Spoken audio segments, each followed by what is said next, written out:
Hi everyone, in this video I'm going to talk about reading from a file and file systems in general. Now, if you have a Mac or a PC computer and you have a hard drive in that computer, most likely your hard drive is formatted with some kind of hierarchical file system. And by hierarchical, it basically means that, well, the folders and the directories on that computer are structured in a hierarchical way. So there's probably some kind of top-level element or location, and then within that you may have a few folders for user accounts or for application files and things of that nature.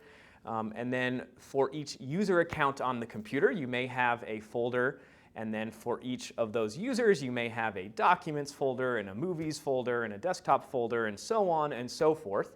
And then eventually within folders, you may have actual files like PDF files or video files or text files and different kinds of, or in your case, probably some .py files, some Python files, right? So when you're on a Mac, you can explore the file system using Finder, or you can also do it browsing around in your terminal. And on Windows, you can use the Windows Explorer app to look at the different files that you have on your computer and so on. But generally, the common kind of file system just for everyday use by people on Macs and PC computers is a hierarchical kind of system like this. The specific details of the exact type of formatting, it might have a different name on Windows versus Mac, but the general principles, there's kind of some similar principles between the two.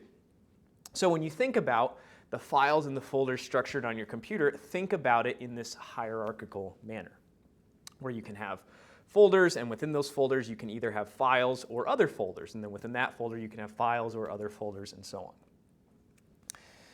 Now, in Python, what if we have a file that we want to open up? Because you have your actual .py file, but perhaps there's some information in another file, such as a text file or a .csv file or some other kind of file, and you want to load information from a file into your software to do something. Well, the way that you open up a file, and in this video I'm going to talk about reading from a file, and in a future video I'm going to talk about writing to a file. But to open up a file, you use this open function. And there's actually, if you're reading from the file, you want to use the R mode. So basically for that argument there, you want to put the string R right there. And then the other parameter, the first argument should just be whatever the name of the file is. So if it's todo.txt, you would just put that as your file name.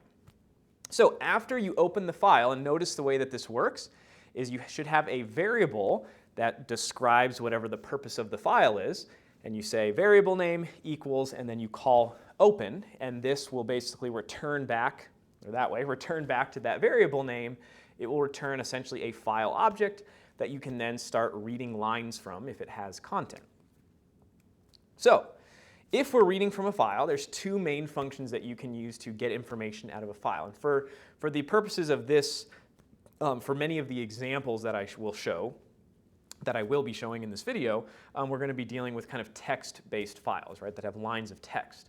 So if you want to read one line of the file at a time, or read one line and then do something with it, and then read the next and do something with it, and so on, you can call this read line function that returns a string, one line of the file at a time.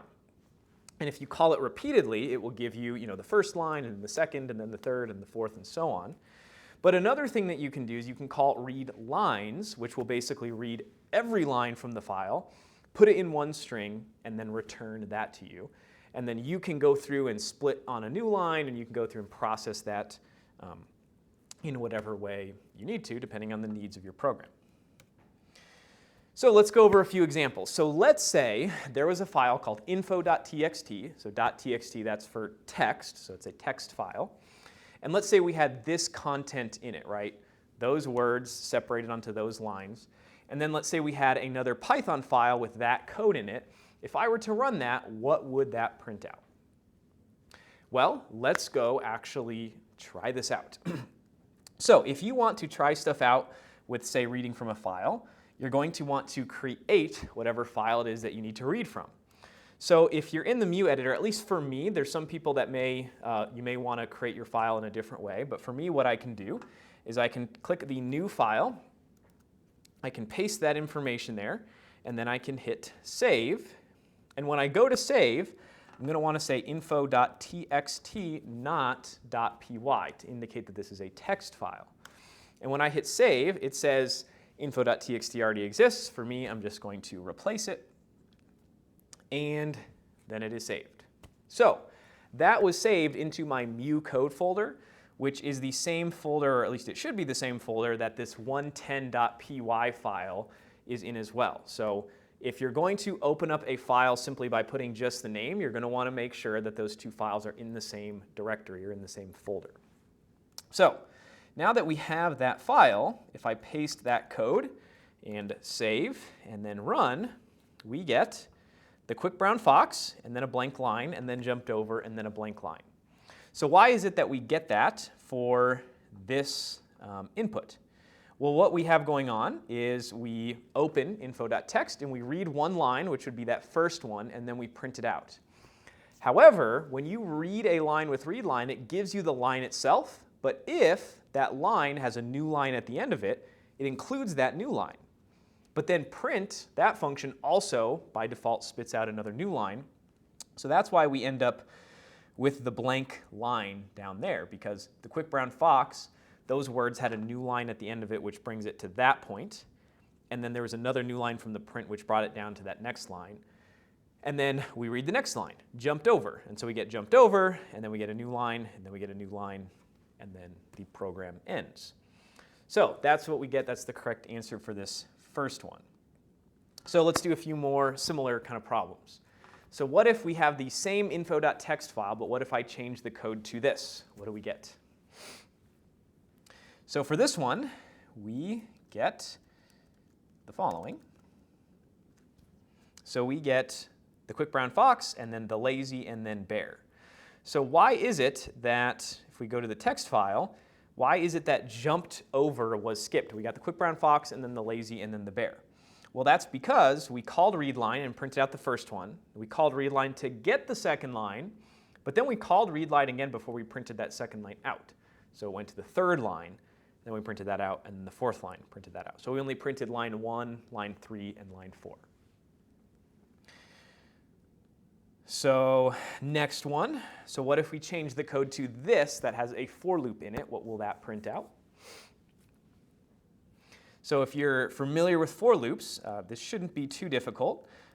But there is sort of you got to be paying attention, because if I actually run this, it prints out a list that has all the lines in it multiple times. And actually, this reminds me that I may have misspoke earlier. When you call read lines, it doesn't give you just one big string. It gives you a list of the lines from that file. So correction there. But what this does is we call read lines to get all the lines in, and then we loop through those, but we're printing out the whole list on each iteration, so we get all the lines formatted as a list a bunch of times, basically. So if we wanted this to just be one line at a time, what we would want to change it to, well, I'll change it in the editor. We would want to change this to just be lines, or we just wanted to say I. And then it does, the quick brown fox jumped over, the lazy bear sitting by the tree. And there's still those blank spaces in between, because if you notice, when I went to print out, when it printed out every line from the file, there was a new line after quick brown fox and jumped over and the lazy and bear, but not on sitting by the tree, just because of that was the last line in the file. All right, and then another example or question. What happens if I call this function, or this code instead? So if I call this code, let's run it, see what it prints. What we get is jumped over the lazy bear sitting by the tree. So basically it skipped the first line. So why did it skip the first line? So I called open, and I called read line to get one line, but then I called read lines and tried to loop through and print out every one of those lines. So why did it skip over the first line? And I guess the other question is, we also called readline again at the end, so why didn't it print out yet another string at the end?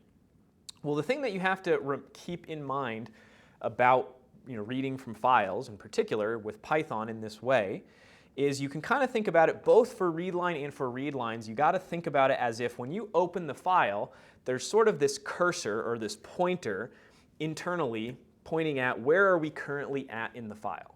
And when you first open it up in the way that I showed, basically that cursor, and you can use my blinking cursor there as an example, is kind of sitting at the beginning of the file. But then when I call read line, it basically goes, okay, read, the new line, and so now my cursor is down on line 2.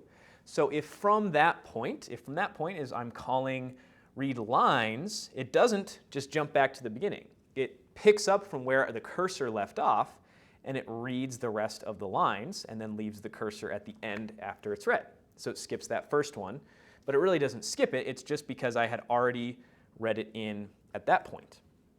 And then if I called read line at the end, after I've already called read lines, there's really nothing else for it to read. So it basically, it probably just returned like an empty string, and then it printed out that empty string.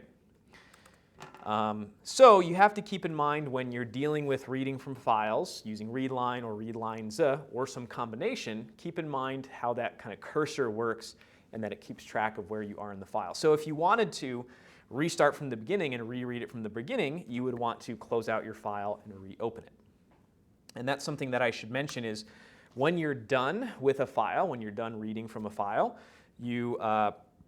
it's really more important to do when you're writing to a file, but even when you're reading a file, it's good to get in the habit of.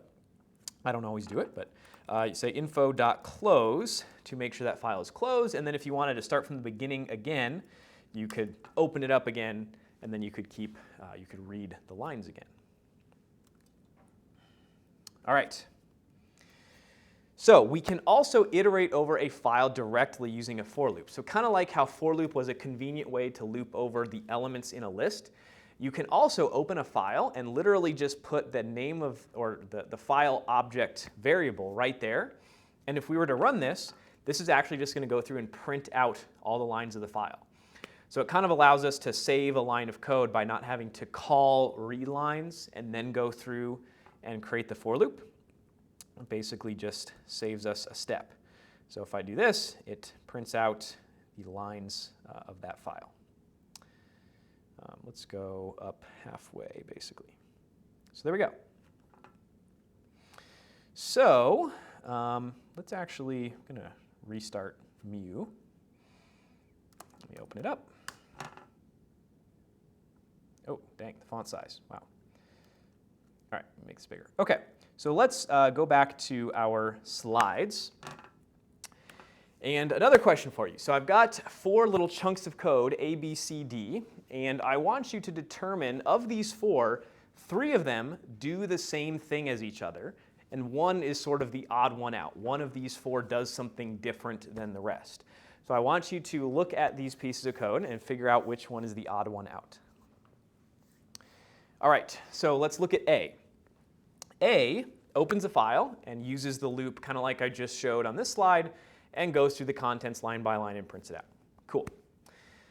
B goes through, calls readline. While we're not at an empty string in our readline file, we print the line and then we call, or I'm sorry, so this is doing readline, so one line at a time, and we call readline again. So presumably this is going through and kind of doing the same thing as A. C, we call read lines, and we go and print out line by line. So that seems like it's doing the same thing. And then D, though, we call read lines, and then we just say print line. So D, in fact, is the odd one out, and the rest of those do the same thing. And the reason why D is the odd one out is because instead of printing it out line by line, it would go through and print out the contents of the file, but formatted like a list, essentially. So the output is a little bit different. All right. OK. So what does this print? I already kind of described it, but these would just go through and print out the file line by line. And then if, for all but potentially the last line, it would put an extra blank line in between. So those blank lines that I'd shown, right, when we're trying to print out file contents, can get kind of annoying. Because one way that we could get around those blank lines, and let me go back to where we were. So if I want to get rid of the blank lines, one thing I could do is I could do the end equals empty string trick so that the print function itself doesn't print out the new line. But what if I want to get the lines of the file and I want to get rid of the new lines off the ends of those lines? And that can be done. And there's a function that is very useful for that, and there's kind of a family of functions that can do this. So you can call one of these functions basically to get rid of extra characters off the ends of strings. This isn't just for data that you're loading from a file. You can use this just for other strings that you have in your code as well. But if you want to particularly take characters only off of the left side or only off of the right side, you would use this function or this function respectively. But if you want to be able to take characters off of both sides, you would use this top one, right? So basically the way that this works is, let's see, let me do an example. So basically the way that this works is, let me say, let's see, ID, or I guess I shouldn't use ID, identifier equals, let's just do 1, 2, 3, 4, 5, like that. And then I'm going to print out identifier, but I will call, which one will I call? Identifier equals identifier. And so let's try to take off 5, right? So if I call that, what this does, and this takes your string and creates a modified version of the string and returns it. So you need to do this if you want to save the value. But notice that what prints out is 1, 2, 3, 4. So it got rid of the 5.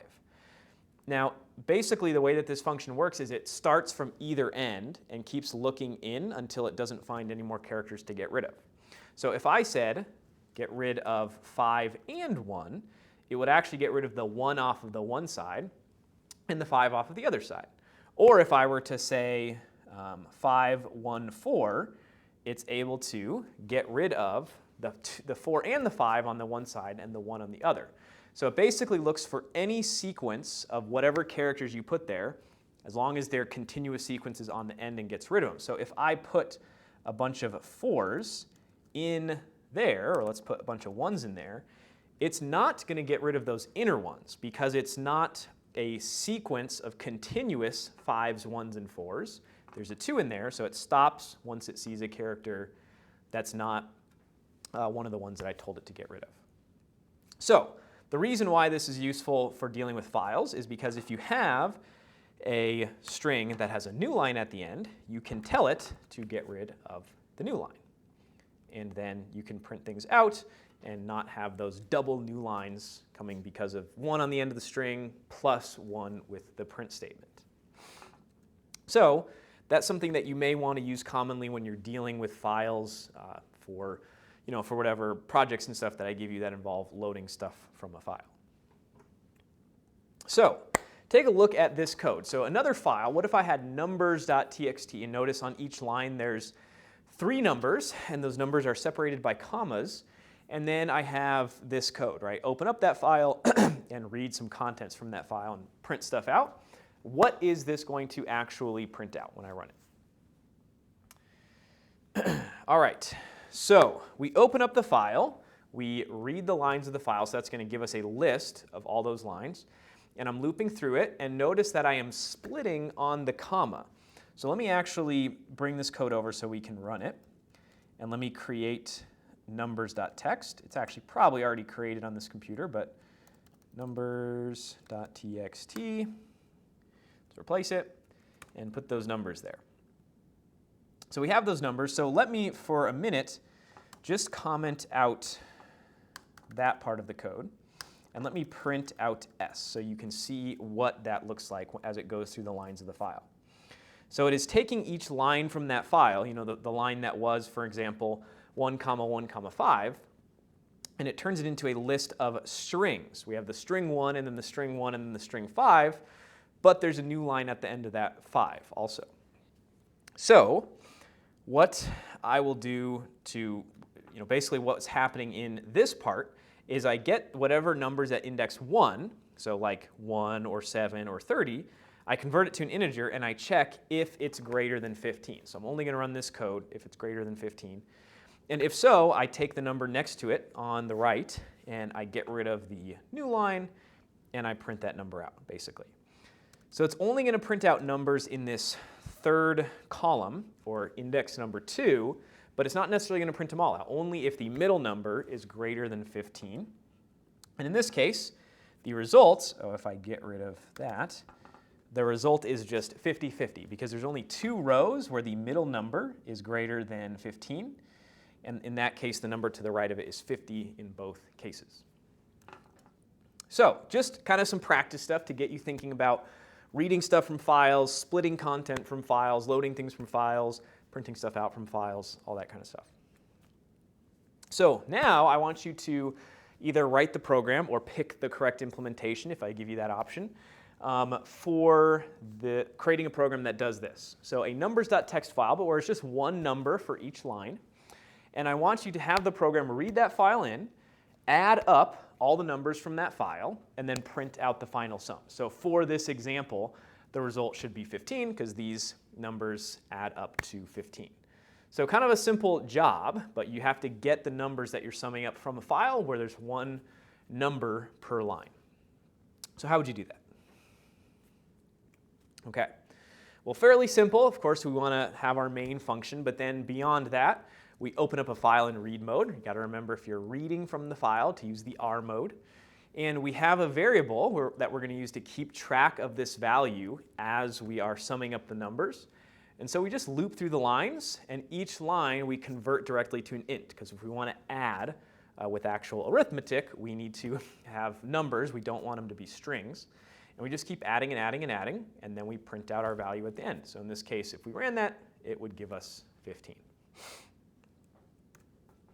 So another one, in this case, back to having numbers be a file with commas separating the numbers. I'm showing a little bit of a different example, but still comma-separated numbers. And what your program should do is read this in and still sum the numbers up, but it should sum every number in the file. So in this case, it needs to do 1 plus 2 plus 1, plus 0 plus 4 plus 1, plus 5 plus 5 plus 5. So the correct answer would be 24 in this case. But if we change the numbers that were in the file, we would want the functionality, or the correct sum to be printed out. So here's the answer from the last problem. So what I want you to think about is, starting with this, what would you change about this program to make it handle lines that had comma-separated values instead of just one number per line? So how would you do that? So for this, we need to, basically I have in red highlighted kind of the important changes. Each line of the file that we get, instead of just going, okay, let's convert it to an int and plus equals it, we need to take each line and split it on the comma so we can get all the numbers separately. And then we're going to loop through that split line. So for the first line, it would be 1, 2, 1. For the next line, 0, 4, 1. And the next line, 5, 5, 5. And then from within there, we grab each of those individual numbers, convert them to integers, and add them to the value variable. And then still just print out value at the end. So if I were to take this, and we'll try it with 2 examples. We'll try it both with the numbers.txt that we already had, and the result of that is a much bigger number than our example in the slide. But then if we take this, it should give us 24. Let me get rid of that, run that, and it gives us 24 as our answer. All right. I think I've got, let's see, one more question for you, and then we'll stop the video. And in the next video, what we're going to do is we're going to modify the Scorekeeper program to be able to load in scoring information to the program, if you remember Scorekeeper from the last video. So I want you to write this program. So what it should do, it should be able to read in a text file, and we'll call it dialog.txt, but basically you can kind of pretend it's a movie, part of a movie script, right? So this is a little sampling of, basically a dialogue between the Joker and Maroni and Chechen. And so, you could pretend this is, of course, a much bigger file, right? But what it should do is it's kind of simple. It doesn't really matter whether it's dialogue or not. It should just, when it prints out, print out every other line from the original file. So in this case, every other line would be just the Joker, and the Joker's dialogue, kind of skipping over the other dialogues. So how would you go about implementing this program? Okay, so basically the whole dialogue thing is not that important because really it's just how would you write a program that opens up a file, and prints out only every other line. We just want it to skip every other line. So as with many things in computer science, there's usually more than one way to solve the problem, but I'm showing one in this case.